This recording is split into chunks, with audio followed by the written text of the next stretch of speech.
जी आप लोगों को विजिबल हैं ये स्लाइड्स?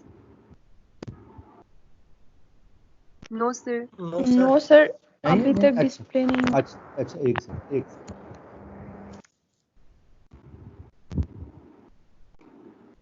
जी बच्चे अब हैं, अब नजर आ रही हैं? Yes sir. ठीक हो गया। तो इसमें आज हमने एक ही मॉडल पढ़ना है जो कि simulation multiplier acceleration interaction model है, ठीक है। अच्छा इस मॉडल में है क्या, उसको हम स्टार्ट करते हैं। ये बेसिकली जो मॉडल है ना, दो चीजें इसके अंदर इंपॉर्टेंट हैं। एक होता है मल्टीप्लायर और दूसरा है एक्सेलरेशन, ठीक है। मल्टीप्लायर और एक्सेलरेशन मॉडल ये हमने डिस्कस करना है। इसके लिए हम छोटा सा जो है ना एक मैथमेटिकल, चूंकि इस कोर्स का ऑब्जेक्टिव यही है कि ये चीज़ें हमने मैथमेटिकली डिस्कस करनी है, डायनामिक्स देखनी है, तो इसलिए मैं इक्वेशंस इसमें इंक्लूड कर रहा हूँ। ये जो मॉडल अवेलेबल है इसमें इक्वेशंस इंक्लूड हैं। ये जो फर्स्ट इक्वेशन है, ये फर्स्ट इक्वेशन से तो आप सब लोग फेमिलियर है ना, बेसिक आइडेंटिटी है जो कि एक्सपेंडिचर अप्रोच है, y is equal to C plus I plus G. ये मैंने क्लोज इकोनॉमी ली है, इसमें अभी इंपोर्ट और एक्सपोर्ट शामिल नहीं है, ठीक है। 3 सेक्टर क्लोज्ड इकोनॉमी है। अच्छा अब उसके बाद पहली इक्वेशन में तो कोई कंफ्यूजन नहीं है ना किसी बच्चे को। सेकंड इक्वेशन में आ जाए। Second equation is the consumption function. आपको पता है जब भी आप कंजम्पशन फंक्शन लेते हैं, अच्छा इससे पहले जो आपने पढ़े जितना भी आपने मैक्रो इकोनॉमिक्स पढ़ी उसमें शायद ये टी और टी इसके साथ नहीं लिखा हुआ था। अब हम जो है ना यहाँ टी इसलिए लिख रहे हैं क्योंकि हमने इसमें डायनामिक्स इन्वॉल्व करनी है, टाइम इन्वॉल्व करना है, ठीक है। टाइम की इन्वॉल्वमेंट आ रही है, इसलिए टी और टी एस। जी को जो है ना आपको पता है हम यूजुअली एक्सोजिनस लेते हैं, तो इसलिए इसको जी नॉट लिखा है, इसके साथ टाइम नहीं लिखा। अब उसके बाद नेक्स्ट सेकंड इक्वेशन पे आ जाए, कंजम्पशन। आप लोगों को कंजम्पशन की इक्वेशन जो पता है, वो इक्वेशन पता है C is equal to C not plus M P C into Y, ठीक है। इसकी अंडरस्टैंडिंग है ना कि consumption is equal to C not which is autonomous consumption plus gamma times of Y, जो हमारा इंड्यूस कंजम्पशन या गैमा, इसमें क्या चीज होगी, marginal propensity to consume, MPC. अच्छा अब यहाँ पे हम इसमें ऐसे कर रहे हैं, या जो हम तो नहीं कर रहे, ये मॉडल एज इट इज मैंने लिया है, या ये जो बुक में मॉडल है वो ये कर रहा है कि इसमें डायनामिक्स इन्वॉल्व करने के लिए, टाइम इन्वॉल्व करने के लिए, वो कंजम्पशन को ये कहते हैं कि consumption is not function of current income, बल्कि consumption is a function of lag income. अच्छा इस अजम्पशन को आप क्रिटिसाइज कर सकते हैं, इसके साथ आप लिख सकते हैं कि C T is equal to gamma one Y T minus one plus gamma two Y T भी हो सकता है। ऐसा नहीं है कि खाली करंट इनकम का फंक्शन है ये, सॉरी लैग इनकम का फंक्शन है, ये करंट इनकम का भी फंक्शन हो सकता है, लेकिन कोई फर्क नहीं पड़ेगा। वो अगर मैं लिखूं यहाँ या ना लिखूं कोई फर्क नहीं पड़ेगा, वो मैं थोड़ा सा आगे चल के आपको बताता हूँ। तो क्या लिखा हुआ है कि current consumption is a function of income but it is not function of current income, but it is function of lag income, previous year income. इसमें अगर करंट इनकम भी डाला जाए तो कोई फर्क नहीं पड़ता मॉडल पे, वो मैं आगे आपको जाके बताता हूँ, ठीक है। इसमें कोई क्वेश्चन है तो पूछो। ये जो कंजम्पशन वाली हमने बात की, किसी बच्चे का कोई क्वेश्चन? तो सी नॉट मेंशन नहीं करेंगे सर वहाँ पे? बिल्कुल कर सकते हैं, इसमें सी नॉट भी हो सकता है। और दूसरी चीज क्या हो सकती है, अच्छा आप लोग अपने पास कॉपीज भी ओपन रखें, ठीक है। साथ साथ में आपको बताता हूँ आप लोग क्या करें। आप लोग अपने पास जो फंक्शन लिखें, ये तो लिखा हुआ है ना, ये तो मैं आपके साथ शेयर किया भी है। आप लोग अपने पास C T is equal to C not plus gamma Y T minus one, gamma one Y T minus one plus gamma two Y T भी लिख लें। वैसे अपने पास कॉपी पे लिखें, मैं आपको बताता हूँ होगा क्या। सही है जी, क्यों बच्चे जिसने क्वेश्चन पूछा था? अच्छा सर आप ठीक है। रिपीट कर सकते हैं क्या लिखना है? C T is equal to C not which is autonomous ना, C not plus gamma one Y T minus one plus gamma two Y T minus two. मतलब देखो इसमें ये सादा सी बात है कि ये जो है ना सी नॉट, मैं यहाँ पे आपके सामने एक सेकेंड वो करके भी दिखाता हूँ। अगर इस तरह कंफ्यूजन हो रही है तो मैं इस तरह आपको बताता हूँ। ये विजिबल है जो मेरे आपके सामने लिखा हुआ आ रहा है, ये जो नई चीज है? Yes sir. ठीक है, तो ये आप इस तरह भी लिख सकते हो, C T is equal to आपका ये असल में इशू है कि is equal to C not, ठीक है। ये नीचे देखना है लिखा हुआ, वो ऊपर सही नहीं लिखा जाता, वो इसीलिए ये plus gamma one Y T minus one, ठीक है, लैग, और प्लस टी माइनस वन, और इसके साथ लिख सकते हो प्लस गैमा टू। अच्छा, ये आप लोगों ने करना है, बाद में मैं आपको बताऊंगा इससे फर्क क्या पड़ेगा खाली। ये गैमा टू हो गया, और इसके साथ जो लिखना है आपने कोफिशिएंट, वो लिखना है वाई टी। विजिबल है सब लोगों को ये वाली इक्वेशन? जी सर, दिख रहा है। ठीक हो गया, ठीक हो गया। अच्छा, ये अब जो इक्वेशन है इसमें मैंने ना सी नॉट लिखा है और ना जी जी। अच्छा कोई बात नहीं, आप नजर नहीं आ रहा सर। अच्छा ठीक है, आप लोग अपने पास वैसे पेन से कॉपी पे लिख लें कि C T is equal to C not plus gamma one Y T minus one plus gamma two Y T minus two, ठीक है, ये वाला लिख लें अपने पास। अच्छा, तो क्लियर होगी ये बात। तो ये सेकंड इक्वेशन है। अब आप थर्ड इक्वेशन पे आ जाए। इसी तरीके से जो थर्ड इक्वेशन होती है, वो थर्ड इक्वेशन होती है इन्वेस्टमेंट की इक्वेशन। तो इन्वेस्टमेंट क्या चीज है? जो इन्वेस्टमेंट है उसको इस तरह से लिखते हैं कि इट इज इक्वल टू, मैंने तो यहां लिखा है ना कि वैसे तो ये इक्वेशन होती है कि आई, जो आपने पढ़ा है, I is equal to I naught plus alpha times of Y T आप लिखते हैं, ठीक है। जो इन्वेस्टमेंट की आप इक्वेशन वैसे लिखते हैं। अच्छा, यहां पे क्या हो रहा है, यहां वो किस तरह से ले रहा है? वो कह रहा है investment of time period T is equal to I nought नहीं लिख रहे। अगर लिखेंगे अपने पास लिख लें, आप एक नई इक्वेशन लिख लें जिसमें आई नॉट भी शामिल कर लें, मैं बताऊंगा कि वो क्या होगा उससे। I naught plus alpha times of change in consumption. वो कहता है जो इन्वेस्टमेंट में चेंज आती है वो चेंज इन कंजम्पशन बेसिकली होती है। मसलन ये देखो, जो भी इनकम में चेंज आ रही है वो सारी की सारी चेंज कहाँ होती है? वो सारा का सारा कंज्यूम हो रही है। इस तरीके से जो C T is a function of Y T. तो बेसिकली वो ये कह रहा है कि जो चेंज इन इन्वेस्टमेंट है वो चेंज इन कंज्यूमर गुड्स की वो बात कर रहा है, ठीक है। कि चेंज इन, देखें, investment is a function of change in income. तो वो चेंज इन इनकम लिखने के बजाय वो कह रहा है जितनी भी इनकम है, या यूं समझ लें कि वो सारा का सारा कौन सी गुड्स हैं? कंज्यूमर गुड्स हैं। तो investment is not function of income but it is function of change in consumption. और वो कंजम्पशन को किस तरह से ले रहा है? कि कंज्यूमर गुड्स वाली बात, ठीक है। अच्छा, अब आप जरा इसमें ये देखें कि ये तीन इक्वेशन हो गई, इनकम, कंजम्पशन और इन्वेस्टमेंट। अब आप देखो यहाँ पे क्या लिखा हुआ है, ये सी टी है। तो ये वाला सी टी अगर यहाँ पे पुट हो तो ये क्या लिखा जाएगा? Gamma Y T minus one. और यहाँ पे अगर हम पुट करें, यहाँ टी माइनस वन आ जाए तो यहाँ क्या आ जाएगा? Gamma Y T minus two आ जाएगा ना। तो वो जस्ट सी की वैल्यूज आपने यहाँ पे पुट किए हैं आई की, तो ये आई की नई इक्वेशन बन गई है। तो बन वही गई है ना कि investment is equal to alpha times of change in income. Basically ये जो अल्फा है ये क्या शो कर रहा है? दो चीजें होती है, एक मल्टीप्लायर और एक एक्सेलरेशन। तो मल्टीप्लायर और एक्सेलरेशन में क्या डिफरेंस होता है? सिंपल सा वर्ड में कोई बताएगा?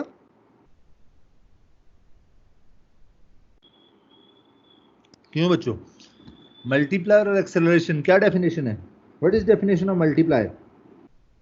सर मल्टीप्लायर यहाँ जो Keynesian sir rate of fiscal change in multiplier की वेलोसिटी बात हो रही है एक्सेलरेशन ना। हो गई ना। फर्स्ट डेरिवेटिव उसका एक्सेलरेशन होगा मल्टीप्लायर का। अच्छा, कोई और प्लीज?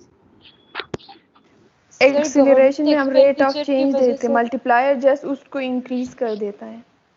ठीक है, ठीक है। कोई और भी पीछे बोल रहा था? सर ये गवर्नमेंट एक्सपेंडिचर की वजह से नेशनल इनकम में जितना चेंज आ रहा है सर उसको जो आप चेंज आ multiply जाता है किसी करें। उसमें अच्छा सर अच्छा रेट ठीक। Of change. अच्छा, सादा सी अल्फाज, सादा सी बात एक देख लें, ठीक है, सही है, सही है, सही है। देखें दो चीजें। आप मुझे ये बताएं कि इनकम इन्वेस्टमेंट पे, जो इनकम इन्वेस्टमेंट पे डिपेंड करती है या नहीं करती? नहीं। नहीं करती है सर। इन्वेस्टमेंट इनकम करती है सर। डायरेक्टली तो करती है सर। करती है सर। करती है सर। हाँ, इनडायरेक्टली या डायरेक्टली किस तरह है, बिल्कुल सही है। तो what is the change in income due to change in investment? तो जरूरी नहीं है मल्टीप्लायर खाली गवर्नमेंट मल्टीप्लायर ही हो, government multiplier, money supply multiplier वगैरह वगैरह, वो डिफरेंट हो सकता है। मैं यहाँ जो डिस्कस कर रहा हूँ वो इन्वेस्टमेंट मल्टीप्लायर की बात कर रहा हूँ। तो मैं अगर यूं कहूँ कि what is change in income due to what is change in income due to change in investment, तो वो जो इफेक्ट होगा वो कौन सा होगा? वो मल्टीप्लायर होगा। ये बात समझ आ रही है? अच्छा, एक और बात करते यस हैं। सर। पहले वाली बात आपको समझ आई कि y is a function of i। अब मैं कह रहा हूं कि क्या i y का फंक्शन हो सकता है? क्या इन्वेस्टमेंट इनकम का फंक्शन हो सकता है?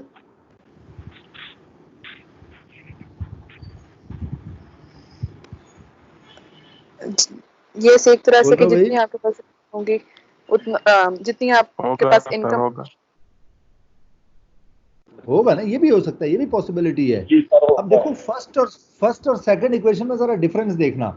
यहां पे हम कह रहे हैं कि income is a function of investment, तो यहाँ पे इनकम डिपेंड कर रही है इन्वेस्टमेंट पे, और वो जो सारा इफेक्ट होगा वो मल्टीप्लायर के थ्रू होगा। और ये वाली जो इक्वेशन है इसमें हम कह रहे हैं कि इन्वेस्टमेंट फंक्शन है इनकम का, ये जो अल्फा है ये एक्सेलरेशन कोफिशिएंट है। ठीक है, तो दो चीजें हैं, मल्टीप्लायर वाला जो आता है वो यहां से आता है, इससे, ये इस गैमा पे डिपेंड कर रहा होता है। तो दो चीजें यहाँ पे आई हैं कि change in income due to change in investment, वो जो इफेक्ट होगा वो मल्टीप्लायर इफेक्ट होगा, और change in investment due to change in income, वो कौन सा इफेक्ट होगा? उसको हम कहते हैं एक्सेलरेशन इफेक्ट। यहाँ इसमें जरा डिस्कस कर लें, अगर ये बात नहीं समझ आई तो इसको हम डिटेल से मजीद डिस्कस कर सकते हैं, मल्टीप्लायर और एक्सेलरेशन।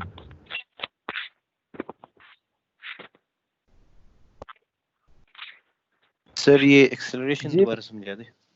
एक्सेलरेशन दोबारा समझा दे। देखो दो चीजें समझो। एक तो ये समझो ना कि इनकम में चेंज इन्वेस्टमेंट की वजह से उसको मल्टीप्लायर इफेक्ट कहते हैं, लेकिन इन्वेस्टमेंट में चेंज इनकम की वजह से उसको एक्सेलरेशन इफेक्ट कहते हैं। सर ओके सर, ठीक है, इसको थोड़ा सा आप लोग गूगल करेंगे तो आपको ये बात बहुत अच्छे से इंशाल्लाह समझ आ जाएगी। तो यहाँ थोड़े से हम मैथमेटिकल फॉर्म में जाते हैं।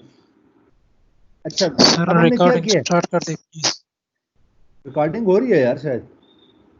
सर फिर खत्म हो गई।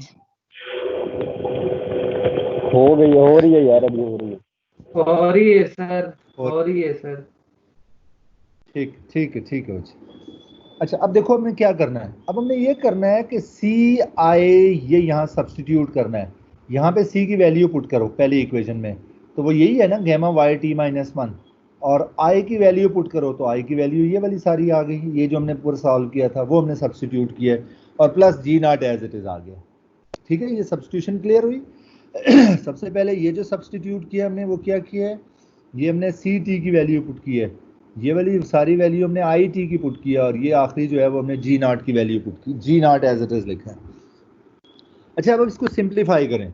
जब आप सिंप्लीफाई करेंगे तो ये वाई टी माइनस 1, ये Y T minus 2, G T, अब इसमें से हमने क्या किया कि वाई टी माइनस 1 में जो कॉमन आ रहा है वो अलग ले लिया, वाई टी माइनस 2 में से जो कॉमन आ रहा है वो अलग ले लिया, इन सारों को लेफ्ट साइड पे ले गए, और राइट साइड पे खाली क्या आ गया? जी नॉट आ गया। यहां तक कोई सोल्यूशन जो हमने किया है, ये जो ब्लैक से लिखा हुआ, बताएं क्या इसमें कोई प्रॉब्लम है किसी स्टूडेंट को, या आगे चलें?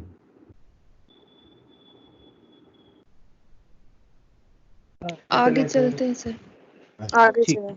No sir. ठीक है। अच्छा अब जरा वो जो क्वेश्चन किसी बच्ची का था बीच में कि सी नॉट की तरह, अगर इसमें बेटा सी नॉट होता ना सी टी में, तो वो यहाँ पे जी नॉट के साथ आ जाता है सी नॉट, इसके साथ अगर आई नॉट होता तो वहाँ यहाँ G naught plus I naught plus C naught आ जाता, तो उससे कोई फर्क नहीं पड़ता। ये सिंप्लिसिटी के लिए वो सी नॉट और आई नॉट को उसने स्किप किया है, अदरवाइज वो राइट साइड पे ऐड होता है ना एक कांस्टेंट के साथ, और 1 2 3 4 कांस्टेंट ऐड हो जाते। क्या ये बात समझ आ गई है? Yes sir. तो वो सिंप्लिसिटी के लिए उसने इग्नोर किए हैं, यहाँ से आई नॉट भी उसने इग्नोर कर दिया, यहाँ सी नॉट भी उसने इग्नोर कर दिया। एक और चीज भी, यहाँ मैंने आपको कहा था कि कंजम्पशन फंक्शन में वो जरूरी नहीं है कि वो लैग इनकम का फंक्शन हो, वो करंट इनकम का भी फंक्शन हो सकता है। अगर वो करंट इनकम का फंक्शन होता तो यहाँ वाई टी के साथ कुछ और भी ऐड हुआ था, लाइक वाई टी उन दोनों में से कॉमन आके 1 प्लस गैमा 2 कुछ इस तरह से हुआ था। तो बात बड़ी सादा सी है, मैं बात आपको ये बता रहा हूँ कि अगर इसको सी टी का फंक्शन लें, इसके साथ सी नॉट लें, इसके साथ आई नॉट लें, तो इस टोटल मॉडल की इम्प्लीकेशन पे कोई फर्क नहीं पड़ेगा, एग्जैक्टली ऐसे ही रहेगी जो इस तरह से है। तो इसलिए जब भी कोई मॉडल इस तरह से सॉल्व किए जाते हैं, तो जब हमें ये लगे कि यार ज्यादा टर्म ऐड करने से उसकी इम्प्लीकेशन एट द एंड वही निकल रही है जो सिंपल मॉडल से है, तो फिर हम अपना फोकस जो रखते हैं वो सिंप्लिसिटी पे इसलिए रखते हैं ताकि हमें बाकी बातें बेहतर समझ आ सकें, बजाय इसके कि बीटास और थीटास में ही हम घूम रहे हैं। इसको जितना सिंपल कर लें वो सिंपल करके और फिर उसका मॉडल बना लिया जाता है, ठीक है। तो इस वजह से ये सारी चीजें इस मॉडल को सिंपल करने के लिए जस्ट इग्नोर की गई। जी, कोई और रेलिवेंट क्वेश्चन है तो आप पूछें, वरना हम मूव करते हैं फर्दर। देखो अब ये जो ब्लैक पेन से ये जो लास्ट इक्वेशन लिखी हुई है y t is equal to ये सारे इक्वेशन, इस इक्वेशन में ये कौन सा ऑर्डर है? First order, second order, third order? ये जो ब्लैक पेन से लिखी हुई है second order sir. Second order है। Second order. तो सेकंड ऑर्डर क्यों है? y t और y t माइनस 2 है, तो इसमें अगर आप टाइम का डिफरेंस देखें तो वो 2 है। अच्छा, इसको एग्जैक्टली तो इसको अगर हम इस फॉर्म में लिख लें तो आप लोग माइंड तो नहीं करेंगे ना, मैं स्टार्टिंग t लिख रहा हूँ और t+1 और t+2 लिख रहा हूँ। ये मैंने आपको बात बताई थी कि उससे कोई फर्क नहीं पड़ता, इसमें टाइम का डिफरेंस 2 का होना चाहिए, ठीक है सर। इसको एक और सिंपल तरीके से बता सकते हैं ना, आप +2 हर एक के साथ ऐड कर दें तो वो सेकंड ऑर्डर डिफरेंशियल इक्वेशन बन जाता है। बिल्कुल है, टाइम बिल्कुल ऐसे ही। देखें वही ये भी सेकंड ऑर्डर, ये भी t है और ये भी t है, तो आप ये कह रहे हैं कि इनके जो टाइम है उस टाइम में 2 टाइम का अहेड उसमें डाल दें, 2 ऐड कर दें तो वो 2 टाइम्स अहेड चला जाएगा, ऐसे ही है ना। तो ये t-2 जो है वो t पे आ जाएगा, फिर t-1 जो है ये t+1 पे चला जाएगा, ये t जो है ये t+2 पे चला जाएगा। तो सिंपली यहाँ t की जगह t+2 करें, यहाँ t+1 करें, इस तरह भी रखें तो कोई फर्क नहीं पड़ता। लेकिन पहले चूंकि हमने सेकंड ऑर्डर डिफरेंशियल इक्वेशन इस फॉर्म में सॉल्व किया, इसलिए मैं इसको ऐसे लिख रहा हूँ। सर ये समझ नहीं आया सर। कौन सा वाला? ये लास्ट वाला सर, जहाँ पे आपने t+2 किया है सर y t की जगह में सर। ये देखो मियांदाद ही बोल रहे हो ना या कोई और? मुझे लग रहा है मियांदाद की आवाज जी है। Sir, Miandad sir. अच्छा चलो मियांदाद, ये देखो यहाँ क्या लिखा हुआ है, t-2 ना। जी सर।